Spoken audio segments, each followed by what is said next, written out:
Comrades, ಇವತ್ತು ಇಲ್ಲಿ ಪಕ್ಷದ ಕಚೇರಿನಲ್ಲಿ ಕಾರ್ಲ್ ಮಾರ್ಕ್ಸ್ ಅವರ 143ನೇ ಸ್ಮರಣ ದಿನವನ್ನು ನಾವು ಆಚರಿಸ್ತಾ ಇದ್ದೀವಿ. 1883 ಮಾರ್ಚ್ 5 ಅವರು ತೀರೋಗಿರುವಂಥದ್ದು.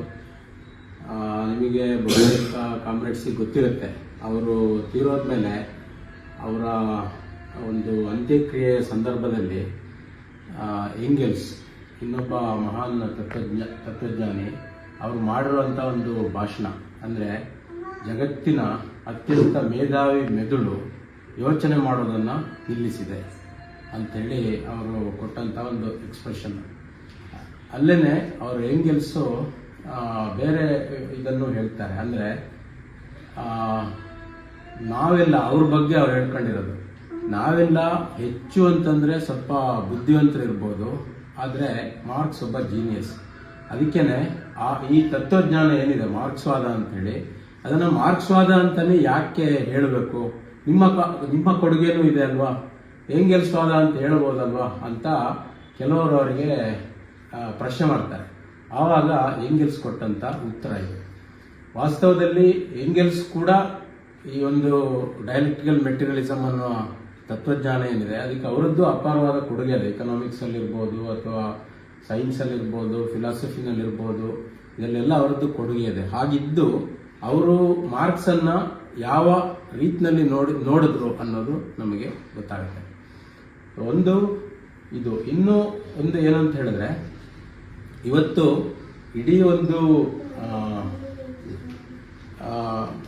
ಇಡೀ ಒಂದು ಜಗತ್ತನ್ನು ಅಥವಾ ಸಮಾಜವನ್ನು ನೋಡುವಂತಹ ದೃಷ್ಟಿಕೋನ ಏನಿತ್ತು ಅಲ್ಲಿಯವರೆಗೆ, ಆ ದೃಷ್ಟಿಕೋನವನ್ನೇ ಬದಲಾಗುವ ರೀತಿಯಲ್ಲಿ ಮಾಡಿರುವಂಥದ್ದು ಮಾರ್ಕ್ಸ್.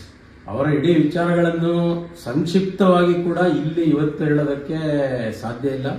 ಯಾಕೆಂತಂದರೆ ಇದು ಅಂಥ ಸಂದರ್ಭ ಅಲ್ಲ. ನಾವು ಒಂದು ಮೇಲಿನ ಮೇಲೆ ಅವ್ರ ಬಗ್ಗೆ ತಿಳ್ಕೊಳ್ಬೇಕಾಗಿರೋದು ಮತ್ತು ಮಹತ್ವ ಏನು ಅನ್ನೋದ್ರ ಬಗ್ಗೆ ಅಷ್ಟೇ ನಾವಿಲ್ಲಿ ಹೇಳ್ಬೋದಷ್ಟೇ. ಕೆಲವೊಂದು ಸಾಮಾನ್ಯವಾಗಿ ಪ್ರಚಲಿತ ಇರುವಂತಹ ಗೊಂದಲಗಳೇನಿದೆ ಅದರ ಬಗ್ಗೆ ನಾನು ಒಂದೆರಡು ವಿಷಯಗಳನ್ನು ಹೇಳಕ್ಕೆ ಬಯಸ್ತೀನಿ. ನಮಗೆಲ್ಲರಿಗೂ ಗೊತ್ತಿದೆ, ಮಾರ್ಕ್ಸ್ ಅವರು ವಸ್ತುವಾದಿ ತತ್ವಜ್ಞಾನವನ್ನು ನಮ್ಮ ಮುಂದೆ ಇಟ್ಟಿದ್ದಾರೆ. ಇದರ ಬಗ್ಗೆ ಟೀಕೆ ಮಾಡುವವರು ಏನು ಹೇಳ್ತಾರೆ, ಮಾರ್ಕ್ಸ್ ಅವರು ಮನುಷ್ಯನ ಒಂದು ಭೌತಿಕವಾದ, ಅಂದರೆ ಅವನಿಗೆ ಬೇಕಾದಂತಹ ವಸ್ತುಗಳು, ಅವನ ಜೀವನಕ್ಕೆ ಬೇಕಾದಂತಹ ಪರಿಕರಗಳು, ಅನುಕೂಲಗಳು, ಅದು ಮಾತ್ರವೇ ಮುಖ್ಯ ಅಂತ ಮಾರ್ಕ್ಸ್ ಹೇಳಿದ್ರು. ಅವನ ಭಾವನಾತ್ಮಕವಾದ, ಅವನ ನಂಬಿಕೆ, ಮೌಲ್ಯ ಅಥವಾ ನೀತಿ, ನೈತಿಕತೆ, ಇಂತಹ ವಿಷಯಗಳು, ಇದನ್ನ ಒಟ್ಟಾರೆಯಾಗಿ ಸ್ಪಿರಿಚುವಲ್ ಅಂತ ಹೇಳ್ಬೋದು ಅಥವಾ ಬೌದ್ಧಿಕ ಅಂತ ಹೇಳ್ಬೋದು, ಇದರ ಅವಶ್ಯಕತೆಗಳ ಬಗ್ಗೆ ಮಾರ್ಕ್ಸ್ ಮಾತಾಡಿಲ್ಲ. ಮನುಷ್ಯನಿಗೆ ವಸ್ತು ಅವಶ್ಯಕತೆಗಳನ್ನು ಪೂರೈಸಿಬಿಟ್ರೆ ಎಲ್ಲ ಸರಿ ಹೋಗುತ್ತೆ ಅಂತ ಹೇಳಿದ್ರು ಅಂತ ತಪ್ಪಾಗಿ ವ್ಯಾಖ್ಯಾನಿಸ್ತಾರೆ. ಇದು ಮಾರ್ಕ್ಸ್ ಅವರನ್ನ ಸರಿಯಾಗಿ ಓದಿದ್ರು ಸರಿಯಾಗಿ ಗ್ರಹಿಸ್ಕೊಳ್ಳಕ್ ಸಾಧ್ಯ ಆಗದೆ ಇರುವಂತವ್ರು ಹೇಳುವಂಥದ್ದು. ಬಟ್ ಇವತ್ತಿಗೂ ನಮ್ಮ ಬುದ್ಧಿಜೀವಿ ವಲಯದಲ್ಲಿ ಈ ತರ ಮಾತಾಡೋರು ಇದ್ದಾರೆ. ಮಾರ್ಕ್ಸ್ ಹೇಳಿರೋದು ವಸ್ತುವಾದದ ವಸ್ತು ಏನಿದೆ, ಆ ವಸ್ತು ಮನುಷ್ಯನ ದೈನಂದಿನ ಜೀವನಕ್ಕೆ ಬೇಕಾದಂತಹ ಪರಿಕರಗಳ ಬಗ್ಗೆ ಅಲ್ಲ, ಒಟ್ಟಾರೆಯಾಗಿ ಹೊರಗಡೆ ನಾವು ನೋಡುವಂತಹ, ಅನುಭವಿಸುವಂತಹ ಭೌತಿಕ ಪ್ರಪಂಚ ಏನಿದೆ, ವಸ್ತು ಪ್ರಪಂಚ ಏನಿದೆ ಅದರ ಬಗ್ಗೆ. ಅಂದ್ರೆ ನಮ್ಮ ಚಿಂತನೆ ಮತ್ತು ವಸ್ತು ಪ್ರಪಂಚ ಅಂತ ಏನ್ ಹೇಳ್ತೀವಿ, ಇವೆರಡರಲ್ಲಿ ಯಾವುದು ಮೊದಲು, ಚಿಂತನೆಯಿಂದ ವಸ್ತು ಪ್ರಪಂಚ ರೂಪುಗೊಂಡಿದೆಯೋ ಅಥವಾ ವಸ್ತು ಪ್ರಪಂಚದಿಂದ ಮನುಷ್ಯನ ಚಿಂತನೆ ಅನ್ನೋದು ರೂಪುಗೊಂಡಿದೆಯೋ ಅನ್ನೋ ಇದು ಬಂದಾಗ, ವಸ್ತು ಪ್ರಪಂಚದಿಂದ ಮನುಷ್ಯನ ಚಿಂತನೆ ರೂಪುಗೊಂಡಿದೆ ಅಂತ ಅನ್ನೋದನ್ನ ನಾವು ವಸ್ತುವಾದ ಅಂತ ಕರಿತೀವಿ. ಆ ವಸ್ತುವಾದದಲ್ಲೂ ಮುಖ್ಯವಾಗಿ ಮನುಷ್ಯನ ಚಿಂತನೆ ಮತ್ತು ವಸ್ತು ಪ್ರಪಂಚ ಇವುಗಳ ನಡುವೆ ಇರುವಂತಹ ವೈಜ್ಞಾನಿಕವಾಗಿ ನಾವು ನೋಡಬೇಕಾದಂತಹ ಅಂತರ್ ಸಂಬಂಧ ಏನು ಅನ್ನೋದನ್ನ ಅತ್ಯಂತ ನಿಖರವಾಗಿ ಮಂಡಿಸಿದವರು ಮಾರ್ಕ್ಸ್. ಅದಕ್ಕೆ ಆ ಸಂಬಂಧ ಡೈಲೆಕ್ಟಿಕಲ್ ಆಗಿದೆ. ಅದು ಮೆಟೀರಿಯಲಿಸಮ್ ಅಂದ್ರೆ ಅದು ಡೈಲೆಕ್ಟಿಕಲ್ ಮೆಟೀರಿಯಲಿಸಮ್ ಅನ್ನೋದನ್ನ ಮಂಡಿಸಿದವರು ಮಾರ್ಕ್ಸ್ ಅವರು. ಇದು ಒಂದು. ಎರಡನೇದು ಏನಂತ ಹೇಳಿದ್ರೆ, ಈ ಮನುಷ್ಯನ ಸಮಾಜದ ಬದಲಾವಣೆ ಪ್ರಶ್ನೆ ಬಂದಾಗ್ಲೂ ಕೂಡ ಅಲ್ಲಿ ಮಾರ್ಕ್ಸ್ ಏನ್ ಹೇಳಿದ್ರು, ಈ ಬೇಸ್ ಮತ್ತೆ ಸೂಪರ್ ಸ್ಟ್ರಕ್ಚರ್ ಅನ್ನುವ ಪರಿಕಲ್ಪನೆ ಇದೆಯಲ್ಲ, ಅಂದ್ರೆ ಉತ್ಪಾದನೆ, ಸಮಾಜದಲ್ಲಿ ಆಗುವಂತಹ ಉತ್ಪಾದನೆ, ಆರ್ಥಿಕತೆ ಅನ್ನೋದೇನಿದೆ ಅದು ಒಂದು ಫೌಂಡೇಶನ್ ಇದ್ದಾಗೆ, ಮಿಕ್ಕಿರೋದೆಲ್ಲವೂ ಅದರ ಮೇಲಿರುವಂತಹ ಒಂದು ಕಟ್ಟಡ ಇದ್ದಾಗೆ, ಸೂಪರ್ ಸ್ಟ್ರಕ್ಚರ್ ಇದ್ದಾಗೆ ಅಂತ ಹೇಳಿದ್ರಲ್ಲ, ಒಂದಕ್ಕೊಂದು ಸಂಬಂಧ ಇದೆ ಅಂತ. ಇಲ್ಲೂ ಕೂಡ ಎಷ್ಟೋ ಮಂದಿ ಇತಿಹಾಸವನ್ನ ಏನು ಅಧ್ಯಯನ ಮಾಡ್ತಾರೆ ಅವರು ಬದಲಾವಣೆಗಳೆಲ್ಲವೂ ಹೀಗೆ ಆಗೋದು ಅಂತ ಮಾರ್ಕ್ಸ್ ಹೇಳ್ತಾರೆ ಅಂತ ಟೀಕ್ಸೋರಿದ್ದಾರೆ. ಇಲ್ಲೂ ಕೂಡ ನಾವು ಅದನ್ನೇ ಹೇಳಬೇಕಾಗತ್ತೆ. ಎರಡರ ನಡುವೆ ಒಂದು ಡೈಲೆಕ್ಟಿಕಲ್ ಆದ ಒಂದರ ಮೇಲೆ ಒಂದರ ಪ್ರಭಾವ ಅನ್ನೋದು ಇದೆ ಅಂತಾನೆ ಮಾರ್ಕ್ಸ್ ಹೇಳಿರೋದು ಅಂತೇಳಿ.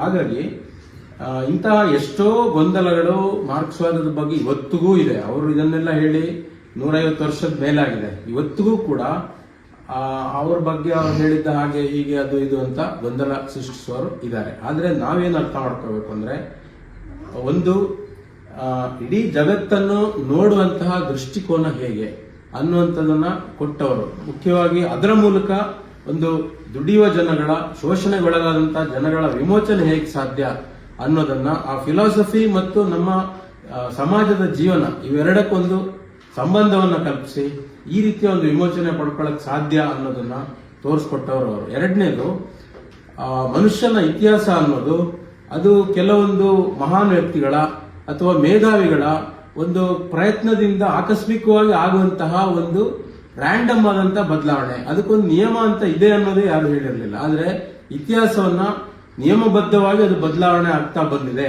ಅದನ್ನು ನಾವು ಈ ರೀತಿ ಅರ್ಥ ಮಾಡ್ಕೋಬೇಕು. ಅದರಲ್ಲೂ ವಿಜ್ಞಾನದಲ್ಲಿ, ನಿಸರ್ಗದಲ್ಲಿ ನಿಯಮಗಳಿರುವ ರೀತಿಯಲ್ಲಿ ಇತಿಹಾಸಕ್ಕೂ ಒಂದು ಬದಲಾವಣೆಯ ನಿಯಮ ಅನ್ನೋದಿದೆ ಅನ್ನೋದನ್ನ ತೋರಿಸ್ಕೊಟ್ಟವರು.